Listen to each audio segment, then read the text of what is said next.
All right. I'm going to give it a few seconds. And I think we are live, and I can't hold my hands like that because I give a thumbs up every time. But this is the Blaine Nicholls Show, episode 2, take 2, where we re-interview Hayden Livesay because the first time we tried it, it didn't work very well. So new streaming platform in place, and yeah, we're gonna try things out. I'll give a good introduction because last time I think I absolutely crushed the introduction, but and I don't want to leave you hanging on that, Hayden. So today we have Hayden Livesay.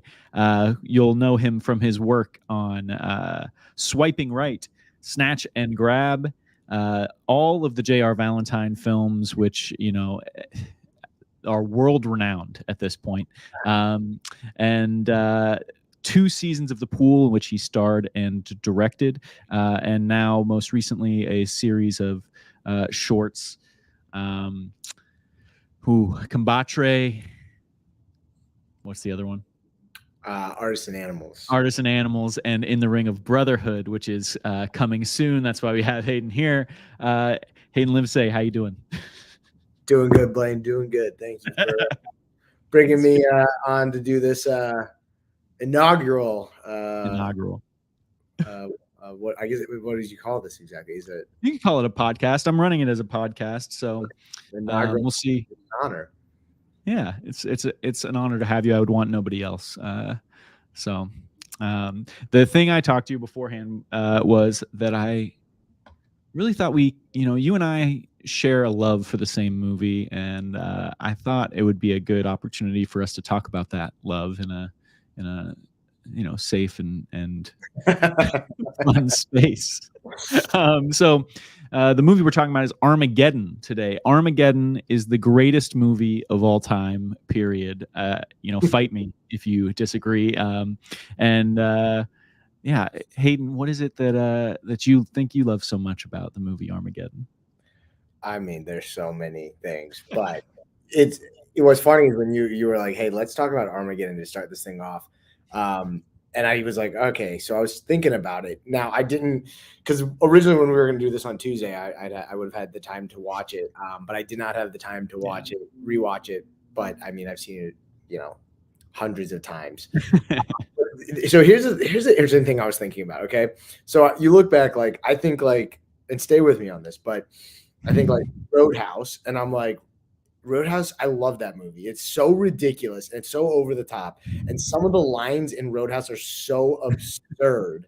Yeah. But they work and they're almost comical. So then that made me think of Armageddon because I'm like, here's the thing with Armageddon. Some of the lines are so ridiculous, but they don't seem ridiculous at all. Like if you think about it, they're like when he's like, the line about you brought a gun in space. Yeah. It's so ridiculous, but it doesn't. In the moment when you're watching, you're like, "Oh my god, so good!" What are you doing with a gun in space? Exactly. Like, what is going on?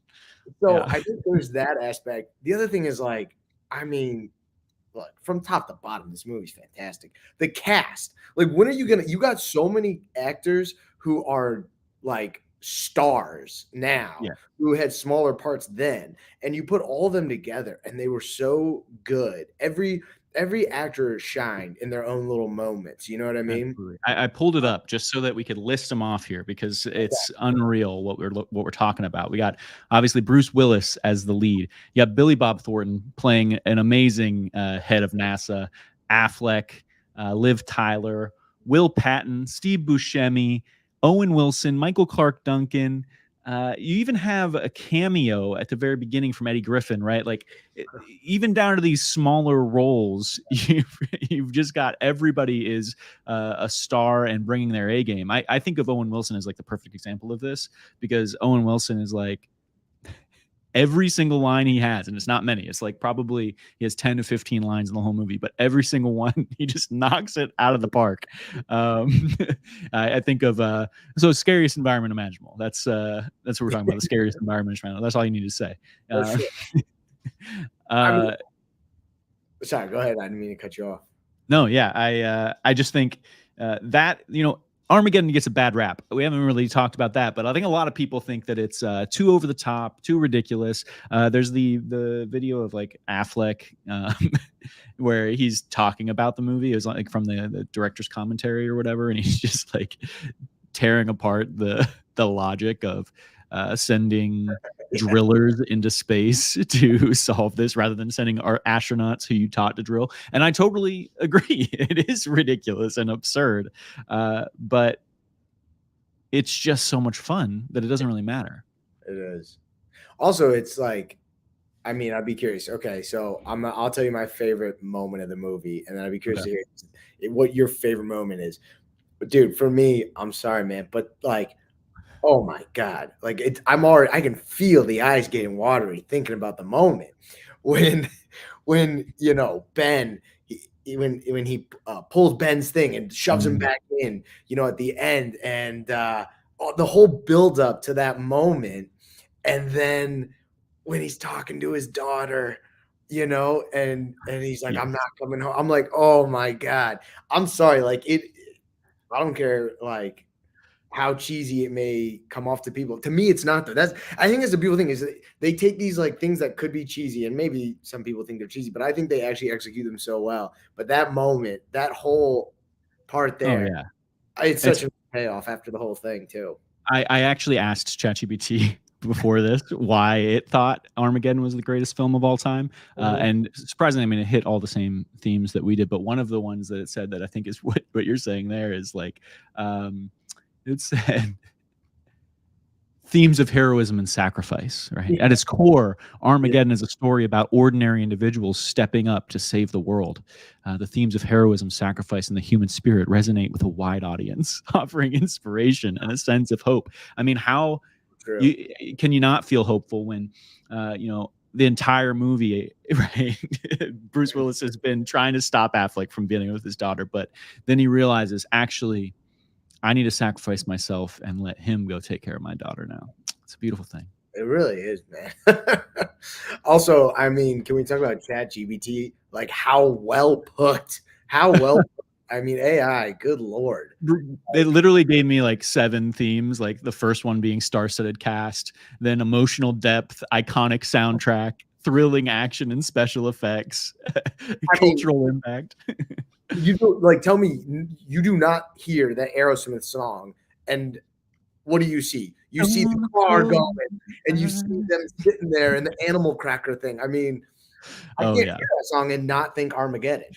I watched a little bit of it this morning, and I mean, that scene's probably the heart of the movie right there too. Just do you think anybody else in the world is doing this very same thing at this very same moment? Okay. No, here's the thing though, right? Like, because now I'm thinking like. You think about like all these other these Godzilla movies. They got Godzilla Kong and all this stuff coming out, and they've had a couple of them. And you think of those like world destruction type movies. Yeah. That's what they're all missing. None of them have a love story that is a piece of that pie. You know what I mean? It just hit me.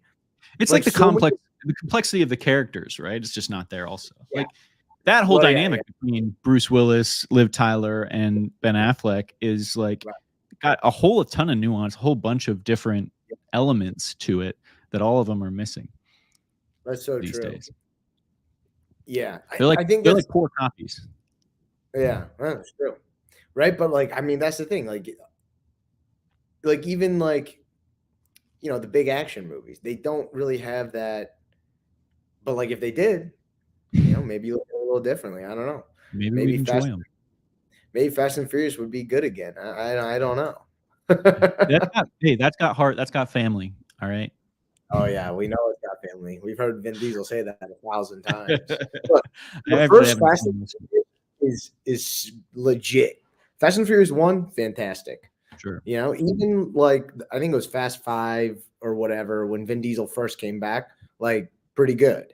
But I don't know, when he's like starts like jumping off cars across a bridge and landing on, I'm like, all right. And then you got like, the spinoffs and like Idris Elba gets superpowers. I'm like, what are we doing here? Like, totally. what is going on? I think the thing with Armageddon is it was like early enough. It was still like Michael Bay figuring out what his style was going to be. You know, this is the first movie I think from Michael Bay's where it's like him blowing shit up, destroying monuments. Like the beginning, they've got that the Empire State Building crashing into the streets of New York City. You know, like all of that stuff I think got steadily from Armageddon on, got steadily more and more over the top and ridiculous and out of control. And that's not to say that it isn't in Armageddon, but I think it's just the right amount of ridiculous in Armageddon. It's like a nice balance between ridiculous and cool that works very well. And then there's the piece that it's written by J.J. Abrams, which I think that's the thing that people don't realize. I actually looked into this because there's basically two writers credited. J.J. Abrams and another guy that I've never heard of. But the other guy, it was his idea, right? He came up with I guess maybe it was the idea of sending drillers into space or something like that. And then J.J. Abrams, it seems like, wrote the script. So I think that makes so much sense. The dialogue is so witty and funny. You were kind of talking about it earlier. It's just every other line is so clever. I think my favorite scene is I've been feeling that recently. I just watched most of it this morning. The one that I keep getting drawn the most to as the like example of why it's such a great movie is the psychiatry scene when they're all in that psychiatrist office with like the spikes coming out of the wall, and it just cuts from great cast member to great cast member. It shows off the whole cast essentially talking about how they're going to deal with going to space, and it's just so funny. Even Will Patton, like I think I can handle what I'm going to do, but I don't know if I can handle this room. You know, it's just pure gold. You know, I'd love to see an interview with J.J. Abrams, like, and hear him talk about like putting that script together. Totally. You know what I mean? Because I've never seen anything with him talking about specifically, you know, Armageddon. But that's a good thing to know. The question we will ask J.J. Abrams if we ever meet him is, what was it like writing Armageddon? 100%. And did you think it was going to be as good as it turned out to be? Like, did you you know you were getting that cast before you wrote the movie? Probably not, right? Right. So, yeah. I mean, I wonder how much the cast took stuff and ran with it, you know, like, because there's just so many silly moments that, like, Steve Buscemi, like, everything he does is gold as well. And how did he, like, how much of that was just him being wild on the day? Right. I mean, that's the thing, dude. There's just the entire cast from, like we said, from top to bottom. There's not everybody in that is so good. Yeah. Michael Clark Duncan is amazing in it. When they're jumping over the asteroid, and him, like the three of them, those three are so good together. The Russian cosmonaut, Affleck, and Michael Clark Duncan just freaking out as they try to jump in a crater. That stuff is just so good. I think that's one of the things that I noticed is like there's a lot of small moments that are happening that they just cut to really quickly as like the main story is happening. So in that one, for example, it's like Michael Clark Duncan sitting in the back seat and he's just like, oh, please do a good job. Please do a good job. Please do a good job. Right. Like little things. And then I was watching the like gun in space scene. And I guess, no, the please do a good job is the gun in space scene. They kind of screwed that up. But that's when they cut to the chubby white guy. I don't know his name, but they cut to that guy and he's like, please do a good job. Where just they keep cutting to these little moments of the actors just kind of riffing and yeah, but you know what? This just hit me, man. And the other thing, see, they have this nice balance of comedy, action, and drama where they also, because another moment that just hit me, that my goodness, they pull on the heartstrings is the relationship, which they don't even have to do a whole lot, and they hit you with it. You know, is the relationship between what's his name and the kid. And like he's like, yeah. And she's at the end, she's like, that's your father. You know, you're like, oh my God. I got something coming up. Something kind of big. I actually wrote that down before this. Is like Will Patton does like such a great job balancing comedy and drama and action. Like Yeah, he's like a secondary role for sure, but he has the heart of the movie right here as yeah, well through the whole thing. I Yeah, know. And that is such a small setup. Like they really didn't have to do a whole lot with his character and the kid and the ex-wife. It was, and yeah, I think that's what I think is so impressive is they didn't have to do this, they didn't have to do a whole, numerous scenes. They just did a few scenes that were quick and short. But my God, they got that job done because when you get to that point at the end and she's like, "That's your dad," you're totally. like, "Oh, you feel that." That's a great point. I Um, think there's like a lot of great character moments across yeah, the board. Like that triggered for me, like thinking about the Steve Buscemi character and how they like there's these little scenes where he's at the bar with a girl and talking about yeah, how her diamond isn't real. And then he goes to the bookie and he like borrows a bunch of money. The guy's like, "You're not going to go die on me." And he says, "Let's say not any more than you are." Right. And then, uh, then they're at the strip club, they get arrested. Like every, every side scene with him is telling you more about his character. And they do that with a bunch of them. I mean, they do that with the setup of the characters in the first place, right? yes, Who's going to be on the and team?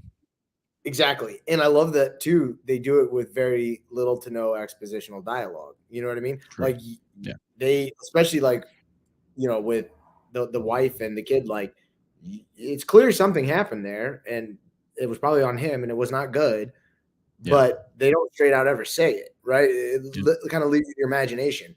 Whereas I think so many movies or shows these days, a lot of the, crappier ones are like, we've got to, feed it to the spoon feed it to the audience. Totally. And I think I've heard criticism of that montage at the beginning where they're like, "What's the team going to be?" And then it cuts to each character in their elements, right? I think there is criticism of like, how did these guys get off an oil rig and get to like their hometowns this quickly and are just living their lives, right? Like that is a little bit silly, but I think it is a good example of like show don't tell. Like Right. they Yeah. they could tell you about who Michael Clark Duncan is, but cutting to him riding a motorcycle away from a line of cop cars and a helicopter, like that gives you all you need to know, right? You don't need the what come and get Papa Bear. Like that's amazing.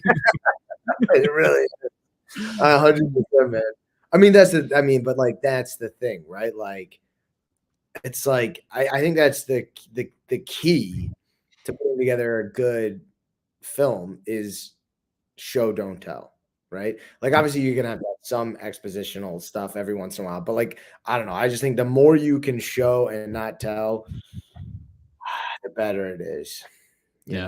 know? I think they do a pretty good job of that overall. Um, Mhm. even the Russian cosmonaut, like you just kind of meet him in space. You don't know anything about him, and you just learn about him through how he talks. Like, "Don't Yeah. touch my uncle," like that kind of stuff.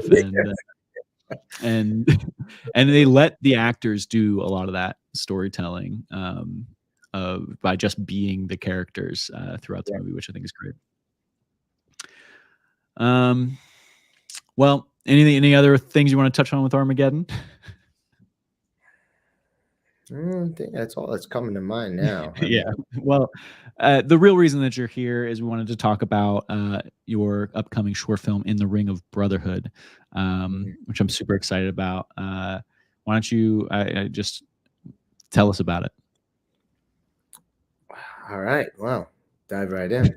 Uh, I should have my notes up for that. Then I have it all put out Oh, I in can I can order. riff on something else while you pull that up if you'd like. I mean, I guess the context here is that you've shot what two short films at this point, kind of Yeah. exploring the same characters, similar topic, but are now Yeah. kind of getting into it a little bit further. Yeah? Yeah, so the thing is, right? Yes, yes. That is like so.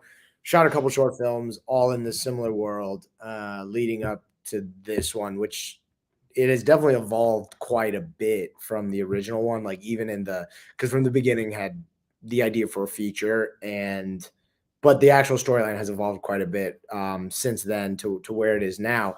But those first two were in that world and is exploring that world with like leading up to, okay, now we have a real budget. Let's take a real shot here. And I mean, yeah, basically the two big themes or things that I wanted to explore here is brotherhood, like what that comes down to in terms of like, what do you want to do for your brother and that those kind of relationships? Because, some people have close relationships with their brothers, others don't. I know you have a good relationship with your brother like I do. And I think that bond is an interesting thing I wanted to explore. And then also this idea of, what it means to be a man, masculinity, like, a lot of guys don't want, you have something going on, you don't talk about it. And so Yeah. throughout this, you have three guys who their lives are falling apart, but they won't talk about it, right? Like they're not Right. going to tell each other what's going on. And then you mix all of that and you throw it into the world of mixed martial arts, which is even, I think, takes, the alpha of alpha men, Yeah. and you throw that in there and you throw in some, serious, what do you call it? Trauma Right. happens to one of the characters. And you have, I think, a recipe for a really interesting story that, because for me, it's like, I don't want to do just like a stereotypical fighter movie, right? Like to me, the world of mixed martial arts is the icing. It's a layer on top of what this movie really is about is relationships. And I think Yeah. when you come, an acting um, background, like that's your focus is relationships and how people interact. Yeah. So that would be. I think the cool thing though, what I'm stoked with the movie is like I think the fighting stuff actually came out really really dope, and Yeah, I agree. is a nice adds a whole nother layer to it that I feel like you don't necessarily get in a lot of like short films.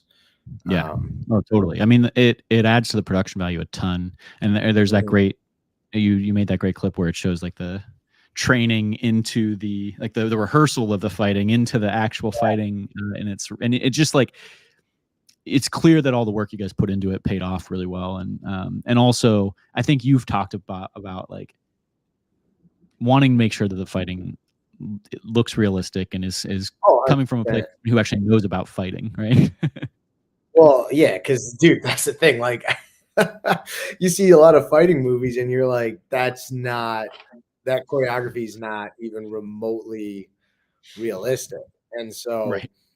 I wanted to definitely choreograph something that, as a someone who's done mixed martial arts since I was a little kid and an avid fan of the sport, like I wanted it to look as real as I could make it. Yeah. And but I think that's the funny thing though, man, is that like I never have technically choreographed a fight, but I understand that world. I understand fights, and I was like, nah, I can do it. I'll figure it out, and we'll make it Yeah. work. Whereas, and I think that's a trick to like the stuff that you and I are doing, right? Is that like we don't. I think the trap is you could say, well, I want to make this movie, but like I don't have a fight choreographer. Like, yeah, I don't know. Can I do it? Like, and I think that's a trap. I think sometimes you just got to do it and learn and do Totally. your homework. Do your homework and be prepared. But I don't know. I feel like a lot of Yeah. people that I've talked to about making their own things will be like, well, but I don't know. Like I've never directed something. I'm like, okay, well, like if you do your homework and you get the right people around you, like why not? Right? Like Totally. so And it's just like, well, there's this other idea that you need to have the right gear or you need to have a bunch of money in order to make stuff. And I think like obviously the budget on this one was higher than anything you've done to this point, but you think that we started by shooting shit on a phone. exactly. The first probably one or two things we shot on a phone, and then we got a camera and we shot Yeah. that, not an expensive camera, the best camera I could afford at the time, right? Shot on that for a long time, and then just slowly started to accumulate both Yeah. experience and the gear that we needed, or meeting the people that could help you get the gear. I mean, talk about that with Paul. Like, I mean, I don't think you thought you were going to have as good of gear as you ended up having for this one. No. I did. I mean, yeah, Paul knocked it out of the park. He's the director of photography on the project, and he was able to get an incredible amount, incredible amount of gear from Canon. And yeah, I was blown away. And Thank that you, is a Canon. credit to Paul. Blaine? I said thank you, Canon. Yes, thank you. This podcast is sponsored by Canon. But yeah, no. So yeah, Paul came through huge on that. He put a list together too that he knew he was gonna, go talk to Canon about, and we were talking about it, and he's like, well, if we get half of this, I'm like, yeah, that half of this would be dope. And he took it to the Canon, and they were like, all right, you're like, when do you want to come pick this stuff up? Like, wait, all of it? Okay, hell yeah, that's amazing. Yeah. We just had to do some BTS stuff with all the Canon gear for them. Yeah. And did you guys hire somebody to just focus solely on BTS? We did. Yeah. We had again, Paul found a videographer that he knew who did all of our video BTS. And then we had 2 different photographers to do BTS just for photography. So we have a ton of BTS footage and shots, which is real nice. Yeah. What was that? I mean, what was it like behind the scenes? Pull back the curtain a little bit. How'd the set run, and how was it different than, say, the last thing that you shot? Well, it's interesting. I mean, the first thing that comes to mind for me is that on this one specifically, I think where my character is throughout the thing is a very messed up emotional place, and so I was definitely more like in here, and which I don't know where it came from, but like all of a sudden, like Paul is just this incredible leader.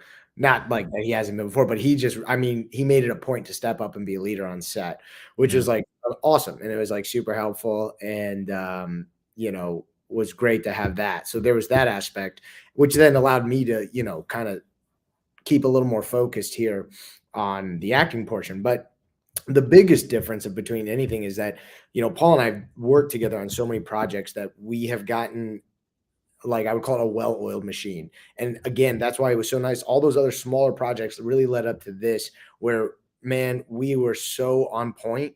2 days, we finished early. You know what I mean? Like, Right. that never happens on a film. Usually you're chasing that last shot, like, oh man, we got to get this because we got to get out of this house ASAP, or whatever it is, and it's like just a mad scramble. But that's exactly. And that early is because we were so prepared from sitting down, working on the shot list together, planning everything out. You know what I mean? And then because we gave ourselves ample time to get done what we needed to get done, and just because we're on the same page, like we're at a point now where, like, I've told him what the look I want, the shot here that I'm looking for, this framing. We've talked it all out and then collaborated on it. And we know, like, okay, like maybe Paul wants to get an extra shot here. And I'm like, oh, I don't think we necessarily need it, but all right, like let's get it. So then we just go and we get it. And there's no like, hey, we're going to reset to get this. Should we get it? It's like, no, it's already been talked about and discussed. So when we go, it's just, let's go.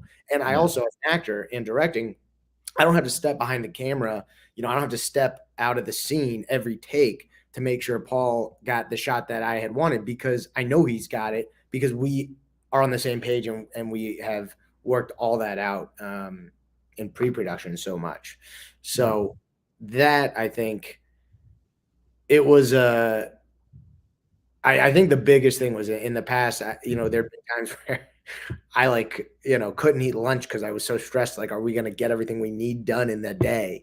And on this, it was like, man, we're cruising. We're moving at a good pace, and we're getting everything done, and there's no rush. And I mean, that final day of shooting, we had we had to kill 2 hours because our final shot was all based off when the sun was coming down for the exterior shot. And we got done so early. We had 2 hours to like kill, to just kind of relax before we go do this last shot. So You should have thrown Tony up into the ring and just see how he can hack it. Well, that was Well, this was we were on a different location than the ring at this point. Sure. Yeah, no, the funny thing is though is like, I mean, it was an awesome experience and a rewarding on set experience. But to your point earlier, how you were saying, it doesn't necessarily, you don't have to have the best camera gear or whatever, right? Because like the point I'm going to make here is that on this set we had, I mean, $50,000 plus of camera gear, and we had all this stuff. We had a massive crew. We had, I mean, massive. Okay, let me massive for us and for a short film. Right. We had a large crew, and we had extras. We had numerous actors, and it was a great experience. But like to this day, the best experience I've ever had on set. Not even doing commercials where I've gotten paid well or, other projects, but no, it was our first 48-hour film festival doing JR Valentine. It was you, me, Max, Becca, Vinny. And, that to me it was the most pure form of like, of storytelling for us, I guess, if that makes sense. It was just so pure and so so much fun and exhilarating. And we just threw ourselves in, like you were saying before. It's like I had just bought my camera, didn't know how to use it really. I had only edited like one short film before, so was also learning that as I went. We really didn't know, we hadn't written much, right? Like we really had each, I think, written, I mean, basically the short film that we had made before was all we had all written, and sat down. We had, I think having a time limit on there is a pretty nice forcing function to make you have to grind. But I agree. I think that was such a blast. I even think back to the brainstorming session of it all when we were trying to figure out what to do, and all sitting around the table for hours trying to figure it out. And I think I was the last one to come around to the plot that we ended up landing on. But it was just because everybody started riffing and having jokes, and it was like, okay, it got momentum, right? And so we went with it. So J.R. Valentine, The Case of the Brothers Bootley, definitely one worth checking out. Well, and the thing with that too is like, I think it was because it was like the second thing we had made, and then we got to see it on the big screen, which just seeing on the big screen is so rewarding. And then actually like hearing the audience laugh like a lot at some of the jokes, it was like, oh shit, like other people find this funny. Like, you know what I mean? Like it was like, all right, yeah, like shit, we can do this. You know what I mean? Like, and I think that one too, it even has some of the best shots I think we've ever done. Like we spent so much time figuring that out. I remember like kind of the focus was always just trying to find balance in the frame, right? Like I think that like there's that shot of you with your feet up on the desk, with the blinds in the background, the smoke-filled room. That's the best shot, man. That shot is awesome. So great. Well, and then the scene where we walk out of the house and then like Becca's in between the two of us as we have the conversation. I love the way that one's framed as well. The shot of Becca tied up to the chair, all of that stuff was a lot of fun. I mean, but come on, like there's so many good moments here, but like the part where we're around the table and then you're like, the one take. Yeah, the one take. Oh my god, that was so much fun. That was an example of like waiting, like running out of light as we're trying to film the thing, and I think we got to do it like 3 or 4 times. That's where Max gets the label "softest hands in the West," and just I feel like we were even almost like figuring the scene out as we went on that one too. Yeah, I think so. Yeah. I remember that though. I had to really yell and like grab Vinny and shout. And remember, we had the guy that lived below us was banging on the ceiling with a broom. Well, and is that not the funniest thing though? Like that is the thing that I feel like, especially in indie filmmaking, constantly carries over. Because even when we were shooting in the Ring of Brotherhood, we had complete control of all the environments we were on. However, at the gym we were shooting at, we had literally one shot exterior of Tony walking out into the parking lot, right? Yeah. And it had been fine all day. Well, guess what? Just by chance, the time we go to shoot this, there is a house with a big fence next to the gym, and they're throwing a quinceanera. And the moment, I swear to God, the moment I say action, Tony walks out, the quinceanera kicks off, and we're hearing all the music. And so Paul ran around, knocked on their door, and was like, "I'm so sorry, but like, can we please just have 10 minutes to film this quick scene with no music?" And Yeah. honestly, they were so cool about it. They did. They like stopped the music for like 10 minutes, but then it was like, "All right, we got 10 minutes. We got to get this. We got to get this. Let's go." I feel like that always happens. I feel like there's always going to be something Yeah. unexpected that catches you. We had I was on a shoot for Amazon, and I think we were in Miami for this one, and we were staying at this big Airbnb. It was like a mansion, and that's where we filmed. We had people come in and do interviews. And the day we went to film, we just hear this giant like truck start up outside, like a bulldozer. And we go outside there, and it turns out they were like supposed to completely tear out and redo the driveway that went behind, or the alleyway that went behind the houses that day. And we had to we told them what we were doing, and the guy was like, "Oh yeah, I guess we just won't do it today." And he just like he sat there for a few hours, didn't do anything, and then he left. And he was like, no big deal. They pay me by the day or something. Like he didn't care. So you always run into stuff like that. You gotta like figure out a way around. That's where it's good to have a good producer, which we never have. It's usually just one of us figuring it out. So kudos to Paul there. Well, and I think that's the biggest thing with filmmaking, at least that I've come across so far. It's like, as long as you go into it thinking, something's going to go wrong, something's going to happen, and you just have to stay cool and figure it out on the fly. You know what I mean? But I mean, it's even like when we shot Combatre, the original hotel room we were supposed to be in, they're doing right next door to it. They literally are doing construction all day. Yeah. We would have zero sound. Sound would have been, and I went in and they were like, "Oh yeah, we can move you to the other side." I'm like, "Thank God." Yeah. And we went to the other side of the hotel and we were fine. We got good sound, but it's like, I think that was the thing with this film though. Like when you were asking earlier, like one of the differences too is like nothing really went wrong. Like the biggest issue we had on set was just that one, quinceanera going on, which, I mean, even if we didn't get that scene, it's so quick, worst case scenario, I could have come back and gotten it somewhere else, picked it up later. It wouldn't have been ideal, but it wouldn't have been like make or break. Yeah, exactly. So, yeah. Well, another thing that I feel like you're kind of approaching differently appears to be like the film festivals and how you're thinking about that. Like, maybe talk about, I'd love to hear your thoughts looking back on how you feel about like the Combatre and the pool, like how those, you approached film festivals on those ones, and then how you're thinking about going forward with In the Ring of Brotherhood. Yeah, well, I think, it goes along with where you are, I think, in your career as a filmmaker, because like just doing that first 48 was at that such and I mean, still sticks with me, right? Like what a highlight. Like that was great. And then we go on, so here's a fun thing. We make season 1 of The Pool.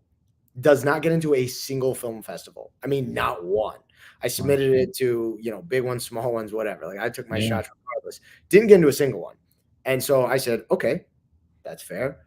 Like, what do I need to do to get better at this filmmaking process so that my stuff can get into, good festivals and, what have you. So, then did my homework, I mean, I was always doing homework, but then was reading, every book I can on directing, writing, whatever, watching films that are having success in the festivals. And I've done that throughout, you know what I mean? So then we go and we do season 2 of the pool, and again, a big part of it is production value, right? From season 1 to season 2, we level up in production Yeah. value, and team, and bringing in more people. Yeah, that's actually And a good thing to call out. The first season of the pool was shot in our apartment pool with yeah, just really like I think there's like 4 or 5 of you just it was figuring literally. it out. I mean, literally, we shot it with the Canon 6D, and we shot it with Paul behind camera, and then sometimes Paul would be in front of camera because he also is a character in it. Right. Yeah. And Tony, whoever wasn't acting, would hold the boom. We didn't have a sound person, so Yeah. we were still learning. So then season 2, I mean, the big thing was season 2, beyond getting proper camera rentals and being on a better page, bringing in Joy Yang. She does all the Yeah. sound. She's a freaking pro. And the writing, was, I think, significantly better. I wrote episode 1 and then brought Tony in, and he wrote the rest of the season with me. And that was the first time Tony and I really collaborated, to just the two of us writing. So brought that in, and had Adam direct an episode, Adam directed. I directed the pilot, and Adam directed 2, 3, 4, and 5, which Adam was Bowers.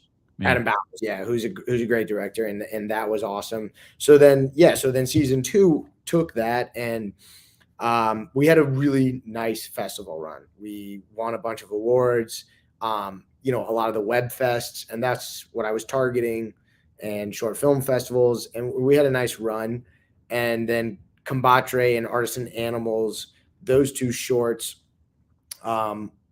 we kind of did right after season 2 of the pool, and they had a nice run as well. They got us, like, we got to have some bigger premieres, which was really cool to be in LA at a festival, and like being the highlight of that of some of that festival. They had our posters up in the Regal movie theater, and that was super exciting. So the point I'm getting is, through all of this, it's like you build up to these different festivals, and we definitely have met some people along the way that I think is great, that maybe we'll work with in the future or whatnot.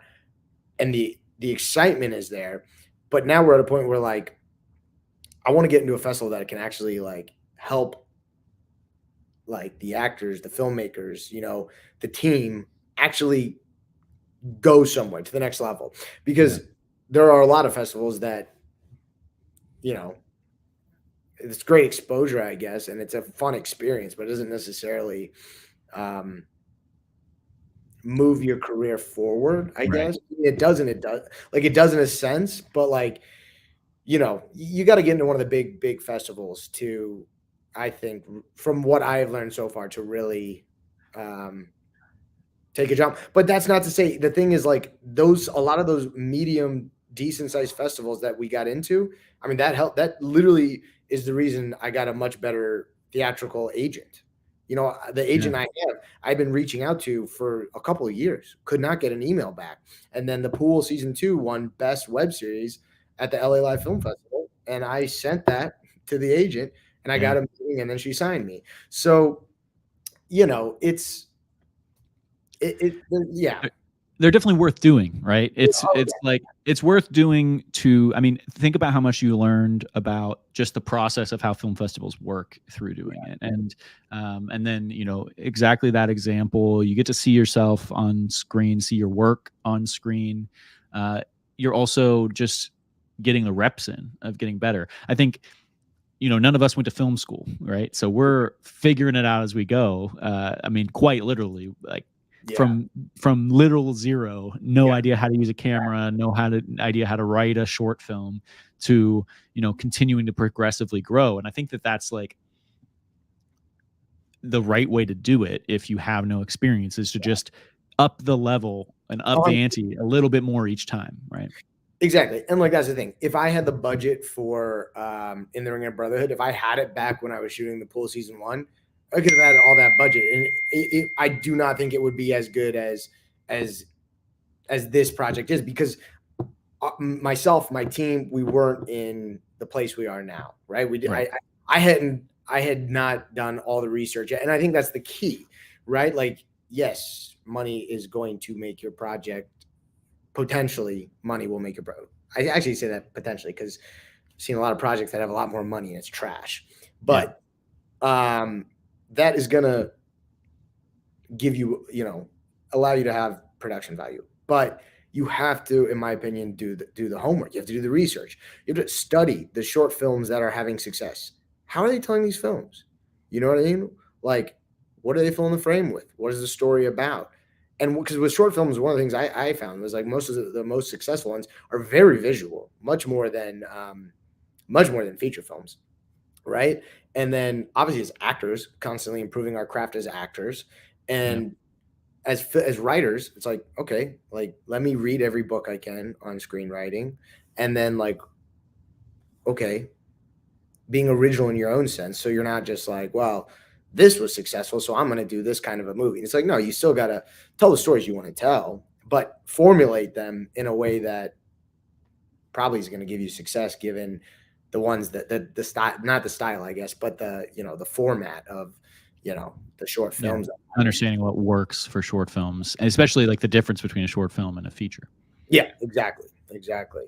And there's such a wealth of information out there, beyond books and audiobooks.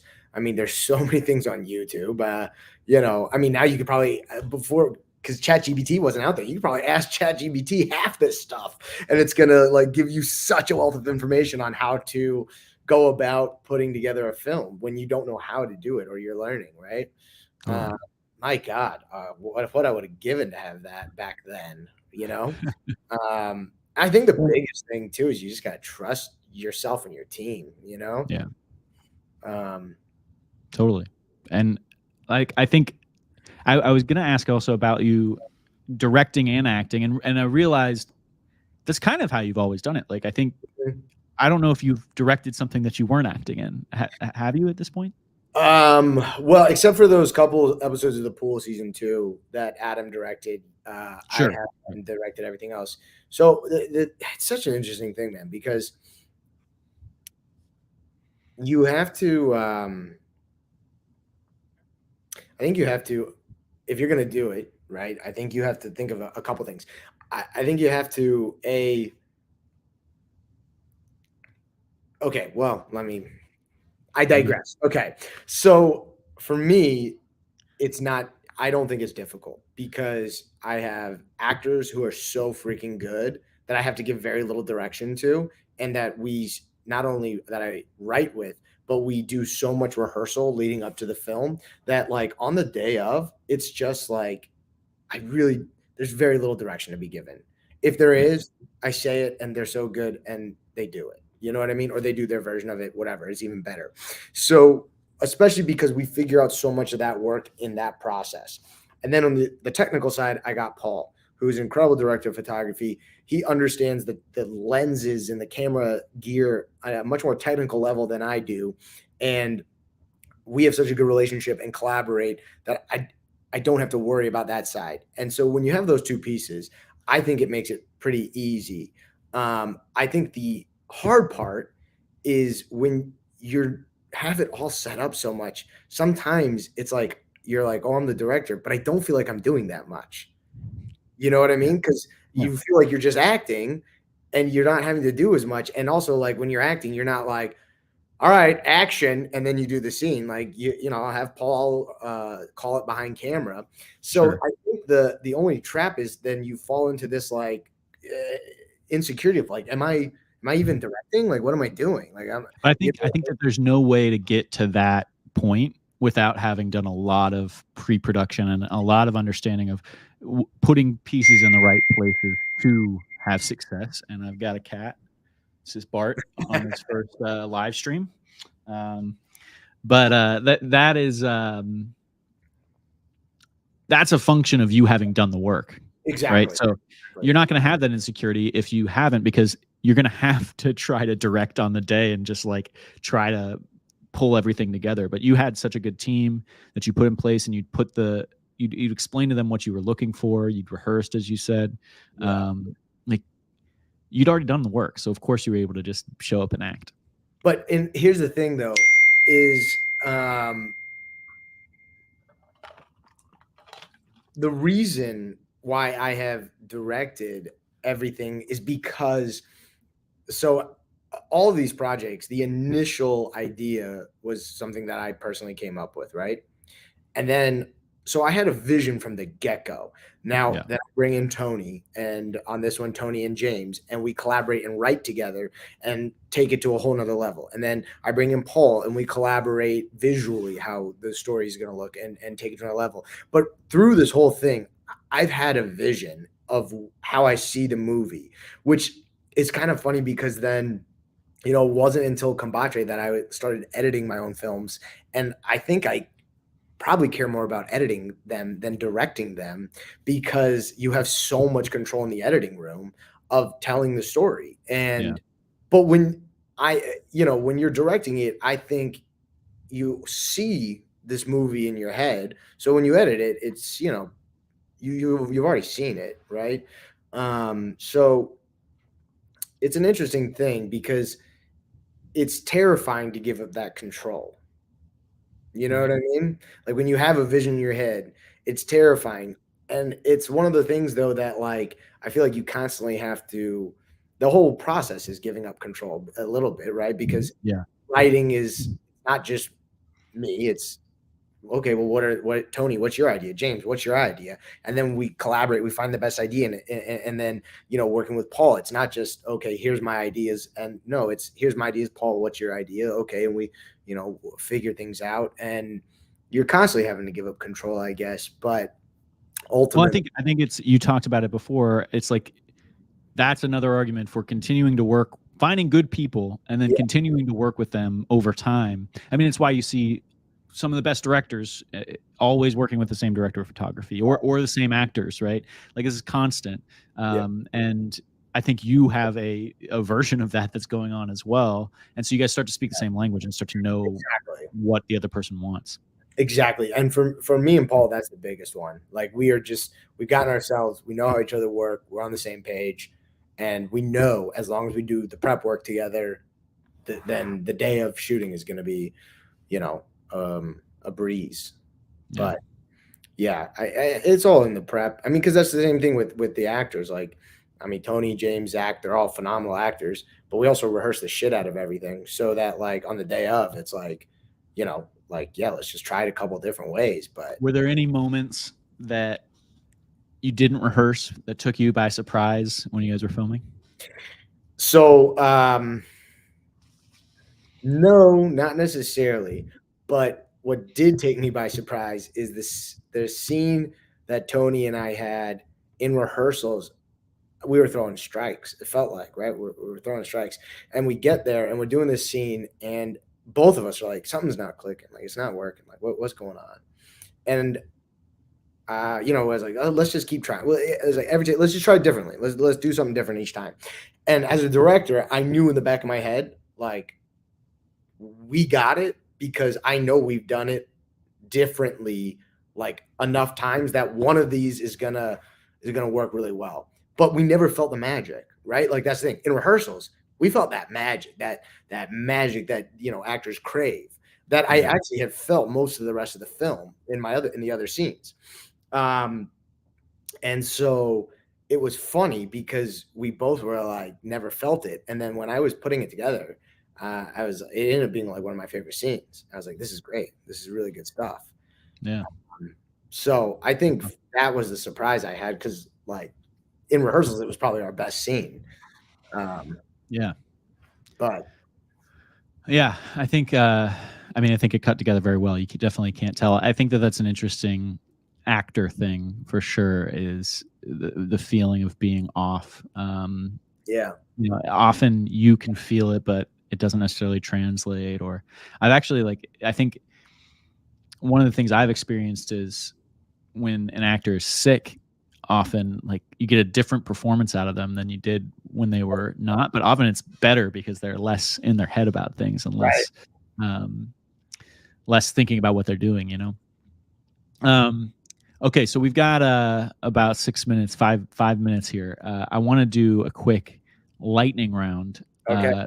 I'm going to talk to pretty much everybody that worked on this film, so I'm excited to do that. So what I want to do is just throw names at you, and then you talk about their contribution to the film, any memories you might have from them working with them, and we'll just go from there. Sound good? All right. All right. Let's go with Paul Kurtzman III. I mean, come on. Like, this movie wouldn't have happened without Paul. I mean, Paul, the director of photography, knocks out of the park, a producer on it.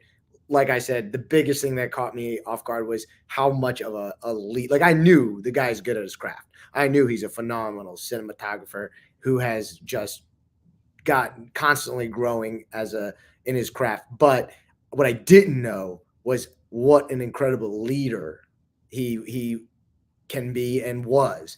And he stepped up and was a major leader on set, and it was very impressive. Love it. Zach Sale. I mean, Zach, the beautiful thing with Zach, Zach and Max are probably the two nicest people I've ever met on the planet. Max is one of our buddies. Zach is one of the nicest guys on the planet, and it just shows you how good of an actor he is, how quick he can flip that switch and just be, his characters does some fucked up stuff in this movie, and he executes it phenomenally. And we rehearsed all the fight stuff, which thank you, Zach, so much, because we rehearsed the shit out of it for months. And he got banged up. We both got banged up in the actual shooting of it quite a bit. He had a massive welt on his leg, massive. And like Karen, our AD, was like, I think we need to get him ice. And I was like, hey, he's fine. And Zach's like, yeah, I'm fine. We got him. But so just, I mean, can't talk enough about Zach. He's such a good guy and such a good actor. But then when we had never rehearsed the actual scene that me and him had together, and man, I think he threw a strike in that scene. Yeah, so. For sure. You can see it in his eyes. Mm-hmm. It's great. Tony Vinci. I mean, what is there to say? The guy's phenomenal, right? I mean, he's been my co-collaborator here for quite some time. We write together, and then, best dance partner there, acting wise. And actually, here's the thing: when I think Tony Vinci in this film, my favorite scene in this movie is just Tony. It's the scene when he's waking up. That's my favorite scene in the movie. Mine too. Yeah. It's right, and it's just Tony, no one else, and he doesn't say a fucking word. That just shows you how good the guy is at looking in a mirror. Yeah, that's true. He probably does it a lot, so he's got a lot of practice. Okay, James Topmiller. James, I always knew the guy was a great actor. I'd seen his work in class for years. An absolute ball and game changer having him come into the writer's room on this one.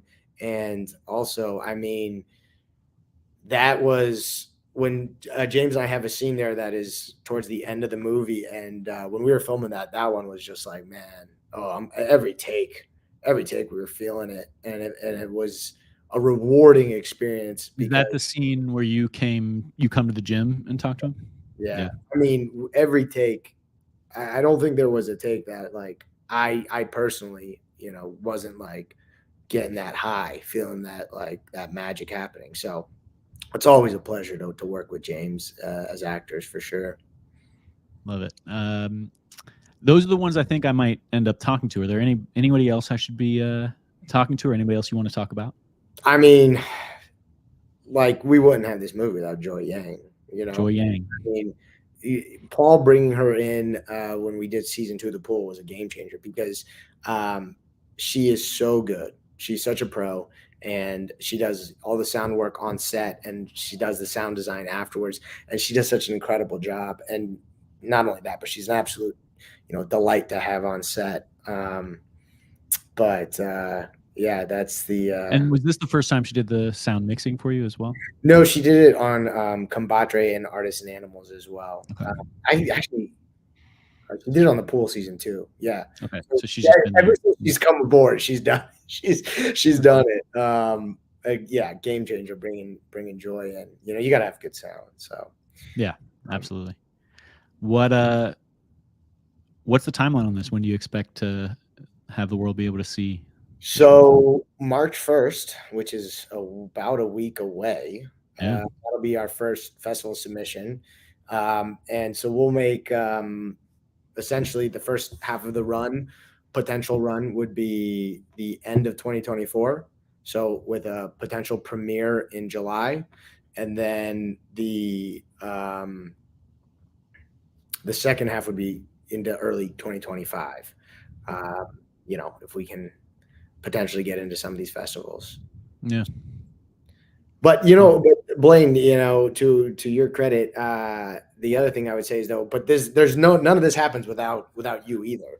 Not only did you help me edit, a full scene, but then I could always That's true. collaborate and send you and get your thoughts.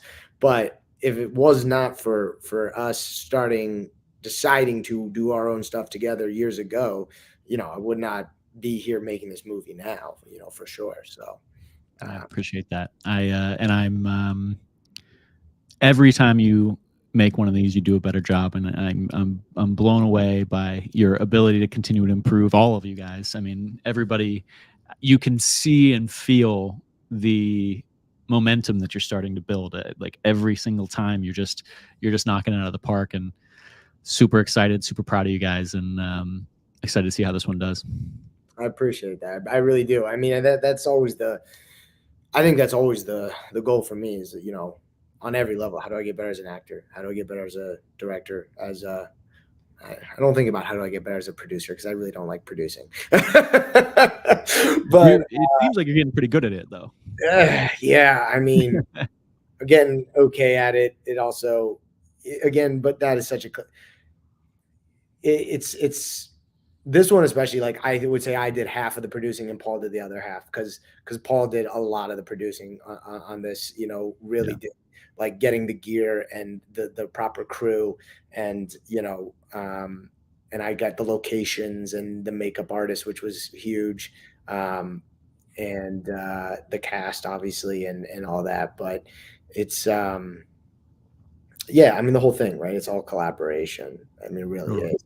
Like, you got to check your ego at the door and just be open to collaborate, I think. But which is something that, like, we've learned. I mean, at least for me, I've learned over time. Yeah. But Totally. I can't wait to hear you talk to Paul or Tony or Oh, it's James. going to be a blast. I can't wait to hear what all of them have to say. But awesome. Hayden, thank you so much for doing this twice. I really appreciate it. Excited to see how this one turned out, and I'm sure we'll do this again sometime in the future. But thanks for your time. Have a good night. Hey, thank you for having me on. And again, just honored to be the inaugural podcast here for you. So it was fun. Of course, could have been nobody else. Cheers.